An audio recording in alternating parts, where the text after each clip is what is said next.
Oh my God, Imran అన్నకు love letter వచ్చిందే అని ఆ లెటర్ ని చూసిన హర్ష, కట్టప్ప, బబ్బులు సంబరపడిపోయారు. వాళ్లకు తెలియదు కదా ఈ లవ్ లెటర్ వాళ్ల పాలిట యమదూత అవుతుందని. సుష్మా అనే అమ్మాయి పేరు చూసి అన్నయ్య పప్పులో కాలేశాడు అని ముగ్గురు తెగ సంబరపడ్డారు. అందులోనూ హర్షగాడు ఆ లేఖను పట్టుకుని డైరెక్ట్ గా వదిన గారి దగ్గరికే వెళ్లాడు.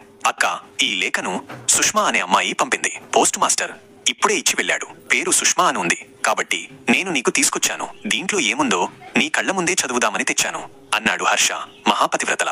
కట్టప్ప ఎంత వద్దమ్మా వద్దు అని అరిచినా వదినగారి చెవికి ఎక్కలేదు. అప్పుడే సినిమా చూసినట్టు లేఖను చదవమని కట్టప్పను బలవంతం చేసింది. లేఖలో ఒక్కొక్క విషయం చదువుతుంటే వదినగారి ముఖం 1000 వోల్ట్ల బల్బులా వెలిగి మెల్లగా ప్రెషర్ కుక్కర్లా మారిపోయింది. ఇమ్రాన్ అన్నయ్య సుష్మతో అఫైర్ నడుపుతున్నాడని, దానికి కట్టప్ప మధ్యవర్తిగా ఉన్నాడని ఆ లేఖ ద్వారా వదినకు అర్థమైంది.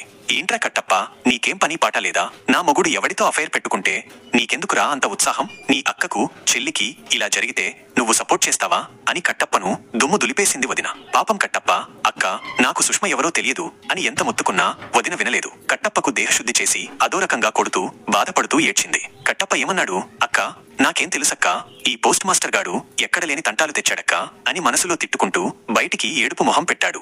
మొత్తానికి కట్టప్ప కర్మకాలి ఇమ్రాన్ అన్నయ్య పాపాలకు ప్రాయశ్చిత్తం చేసుకున్నాడు. హర్ష మాత్రం సైలెంట్ గా పారిపోయాడు. ఆ దెబ్బతో కట్టప్పకు మళ్లీ ఏ లేఖను ఎవరి దగ్గరికి తీసుకెళ్లకూడదని జ్ఞానోదయమైంది.